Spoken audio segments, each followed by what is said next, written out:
आज हम बात करेंगे रेट्रोगेशन के ऊपर कि रेट्रोगेशन आखिर है क्या। आपने ज़रूर ये सुना होगा कि जब भी कोई प्लैनेट रेट्रो हो जाए तो वो अपनी स्पीड से उल्टा चलने लगता है। सो क्या ये पॉसिबल है कि कोई भी प्लैनेट जो है वो अपने मोशन से अपनी स्पीड से जो चल रहा है और जब वो रेट्रो होगा तो क्या वो अपनी स्पीड से अपने मोशन से उल्टा चलने लगेगा। ऐसा बिल्कुल भी नहीं है। रेट्रोगेशन क्या होता है और केपी एस्ट्रोलॉजी में कृष्णमूर्ति पद्धति में रेट्रोगेशन का क्या महत्व है, क्या इम्पोर्टेंस है, उसके बारे में आज हम डिस्कस करेंगे। तो पहले हम आते हैं रेट्रोगेशन के ऊपर कि रेट्रोगेशन आखिर है क्या। मान लीजिए कि आप एक बस में बैठे हुए हैं जो कि 100 किलोमीटर प्रति घंटा की रफ्तार से चल रही है और अचानक आपकी बस के पास में एक दूसरी बस आ जाती है जो कि 80 किलोमीटर प्रति घंटा की रफ्तार से चल रही है। तो जब आप अपनी बस की खिड़की से उस बस को देखेंगे तो आपको लगेगा कि वो जो बस है वो पीछे जा रही है और आपकी बस आगे जा रही है, क्योंकि आपकी बस की जो स्पीड है वो उसकी बस की स्पीड से ज़्यादा है, जबकि वास्तव में ऐसा नहीं है। वास्तव में दोनों ही बसेस जो है वो अपनी अपनी स्पीड से चल रही है। इसको एक दूसरे उदाहरण से भी समझ सकते हैं, एक दूसरा एग्जांपल भी ले सकते हैं। मान लीजिए कि आप एक रेलवे स्टेशन पे हैं और एक ट्रेन में बैठे हुए हैं और आपकी जो ट्रेन है वो चल रही है और आपने देखा कि एक आपके पास में जो दूसरा ट्रैक है उसके ऊपर भी एक ट्रेन है जो कि आपकी ट्रेन की स्पीड से उसकी ट्रेन की स्पीड कम है। तो जैसे ही आपकी ट्रेन चलने लगी तो आपको ऐसा लगेगा कि जो आपके पास में जो ट्रैक के ऊपर जो ट्रेन है वो पीछे जा रही है और असल में वो दोनों ही ट्रेन एक ही दिशा में चल रही है और बस उनकी जो स्पीड है वो अलग अलग है। तो इसी को रेडिएशन कहा जाता है। दोबारा समझिए, मान लीजिए कि आप एक ट्रेन में हैं और उसकी स्पीड जो है वो 100 किलोमीटर प्रति घंटा की रफ्तार से है और जो आपके पास में जो ट्रैक है उसके ऊपर भी एक ट्रेन चल रही है जिसकी स्पीड जो है वो 80 किलोमीटर पर आवर के हिसाब से चल रही है। तो जब आप दूसरी ट्रेन को देखेंगे तो आपको लगेगा कि वो ट्रेन जो है वो पीछे जा रही है और आपकी ट्रेन आगे जा रही है, लेकिन वास्तव में दोनों ही ट्रेन जो है सिर्फ अपनी अपनी स्पीड से चल रही है और एक ही दिशा में चल रही है, लेकिन देखने में आता है कि वो ट्रेन पीछे जा रही है। बस इसी को रेट्रोगेशन कहते हैं। ऐसा नहीं है कि कोई भी प्लैनेट अगर रेट्रो हो जाए तो वो अपनी स्पीड से अपने मोशन से उल्टा चलने लगे। अगर ऐसा होता तो जुपिटर एक राशि में 1 साल तक रहते हैं। अगर जुपिटर रेट्रो हो जाए तो क्या हम कहेंगे कि वो अब एक राशि में 1 साल नहीं रह करके 11th मंथ रहेंगे या 10 मंथ रहेंगे? तो ऐसा बिल्कुल भी नहीं है। अगर आपने ऐसा सुना है रेट्रोगेशन के बारे में तो वो बिल्कुल ही गलत है। मुझे उम्मीद है कि आपको रेट्रोगेशन समझ में आया होगा कि रेट्रोगेशन क्या होता है। दूसरा हमारा क्वेश्चन है कि कृष्ण मूर्ति पद्धति में रेट्रोगेशन का महत्व क्या है, इम्पोर्टेंस क्या है। उससे पहले हम एक चार्ट के माध्यम से रेट्रोगेशन वापस से समझते हैं। यहाँ पर आप देख पा रहे हैं कि ये सन है, ये मरकरी है, उसके बाद वीनस आता है, उसके बाद में मून आता है जो कि हमारी अर्थ के चक्कर लगा रहा है, उसके बाद मार्स आता है, उसके बाद सैटर्न और उसके बाद जुपिटर। हमेशा याद रखिए और आपको पता होना चाहिए कि लुमिनरी प्लैनेट्स दो है, एक सन और एक मून। सन और मून कभी भी रेट्रो नहीं होते, ये हमेशा डायरेक्ट ही होते हैं। और मरकरी, वीनस, मार्स, सैटर्न और जुपिटर जो है वो प्लैनेट है और ये रेट्रो होते हैं। अब यहाँ पर आपको दिख रहा होगा कि यहाँ पर सिर्फ 7 ही प्लैनेट है, जैसे कि sun, Mercury, Venus, moon, Mars, Saturn और जुपिटर।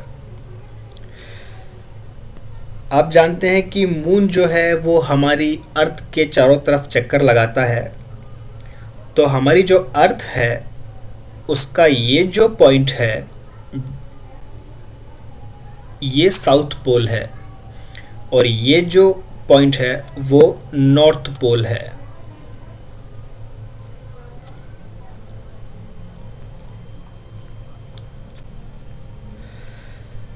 तो साउथ पोल जो है वहाँ पर जो है राहु होता है और नॉर्थ पोल जो है यहाँ पर केतु प्लैनेट होता है। राहु और केतु कभी भी डायरेक्ट नहीं होते, ये हमेशा रेट्रो ही रहते हैं। ये आपको पता होना चाहिए कि सन एंड मून ये दोनों लुमिनरी प्लैनेट है और ये कभी भी रेट्रो नहीं होते, ये हमेशा डायरेक्ट ही होते हैं। और राहु केतु कभी भी डायरेक्ट नहीं होते, ये हमेशा रेट्रो ही रहते हैं। बाकी के जो हमारे प्लैनेट है जैसे कि मरकरी, वीनस, मार्स, सैटर्न और जुपिटर ये रेट्रो होते हैं। अब कृष्ण मूर्ति पद्धति में केपी एस्ट्रोलॉजी में कोई भी प्लैनेट अगर रेट्रो हो जाए तो उसका क्या इम्पोर्टेंस है वो समझते हैं। देखिए यहाँ पर भी दो चीज़ें आ जाती है। अगर हम किसी का बर्थ चार्ट देख रहे हैं और उस चार्ट में यदि कोई प्लैनेट रेट्रो है तो कृष्ण मूर्ति पद्धति में रेट्रो ग्रह को जिद्दी ग्रह कहा गया है। मतलब कि जातक को उस प्लैनेट के रिलेटेड जो भी रिजल्ट होंगे वो स्ट्रॉन्ग प्राप्त होंगे, वो स्ट्रांगली उसको मिलेंगे। जैसे कि मान लीजिए कि किसी के बर्थ चार्ट में यदि मरकरी रेट्रो हो जाए या जुपिटर रेट्रो हो जाए तो जुपिटर के जो फल है वो जातक को स्ट्रॉन्ग मिलेंगे। अब जो भी रिज़ल्ट होगा वो अच्छा होगा या बुरा होगा, ये उसकी ऑनरशिप और पोजीशन पे निर्भर करता है कि जुपिटर चार्ट में किस पोजीशन पे है और किस ऑनरशिप पे जुपिटर है।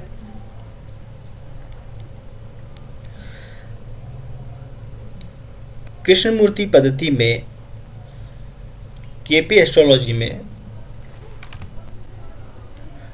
रेट्रोगेशन के ऊपर एक और पावरफुल रिजल्ट है।